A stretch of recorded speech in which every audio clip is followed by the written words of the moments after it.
Toujours aujourd'hui, 19 novembre, après que le Seigneur m'ait parlé de ce frère, il m'a parlé d'une jeune fille. Il m'a parlé d'une jeune fille. Tu es une jeune fille. Tu es dans la vingtaine. Tu vis encore avec tes parents. Tu vis chez tes parents. Je t'ai vu, tu vas encore à l'école, tu poursuis tes études. Tu as un enfant, une petite fille que tu as eue. Tu es fille-mère. Et tu es dans l'église. Tu vas à l'église, tu pries à l'église, tu connais la vérité. Le Seigneur m'a montré, tu étais entouré de beaucoup de filles, tu as beaucoup de copines. Tu as beaucoup de copines et tu sortais de l'école. Vous êtes sortis de l'école et toi, tu allais à un rendez-vous. Tu avais rendez-vous avec un monsieur dans un restaurant pour prendre un verre. Et tes copines le savaient. Tu étais en train de partir à ce rendez-vous-là.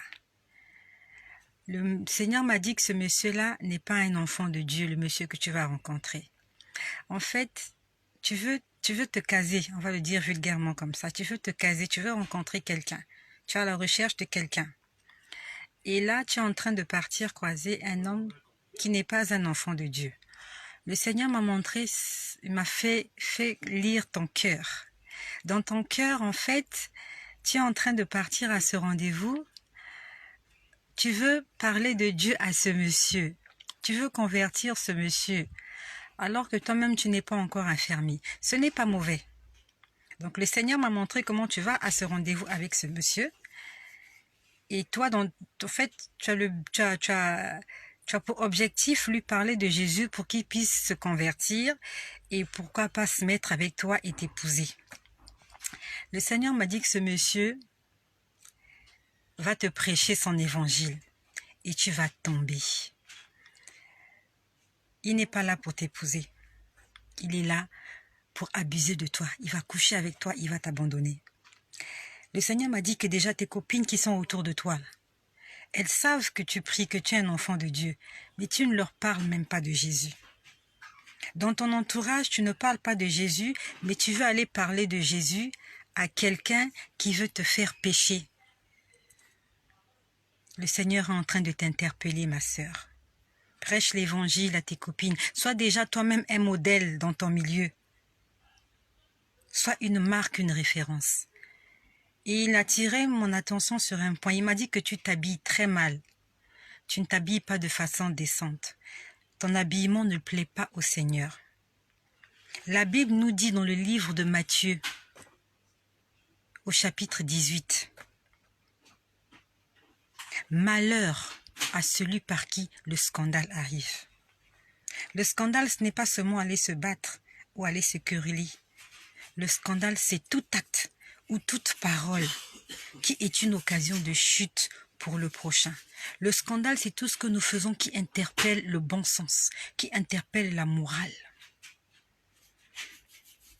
Dans 1 Corinthiens au chapitre 8, verset 9, on dit « Prenez garde que votre liberté ne soit pas une pierre d'achoppement. Ne soyons pas des pierres d'achoppement pour les autres. » La Bible nous dit que si un homme regarde une femme et que dans son cœur il a convoité, il a déjà commis un adultère. À combien plus forte raison, si nous sommes à l'origine de cet adultère, si nous sommes mal habillés et qu'un homme nous regarde et qu'il pêche dans son cœur, lui il est adultère, nous aussi nous sommes responsables du fait qu'il soit adultère, parce que volontairement, nous nous sommes habillés de façon à attirer les regards, de façon à faire pécher notre prochain. Le Seigneur demande que tu t'habilles de façon décente. Et si malgré le fait que tu t'habilles de façon décente, quelqu'un te regarde et pêche dans son cœur, c'est sa part de responsabilité. Toi, tu es épargné. Mais nous ne devons pas être à l'origine du péché des autres.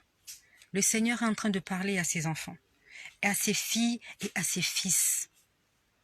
Ne soyons pas des pierres d'achoppement. Ne soyons pas des occasions de chute pour les autres. Soyons des vrais enfants de Dieu. Que le Seigneur nous aide à respecter sa parole et que seul son nom soit glorifié.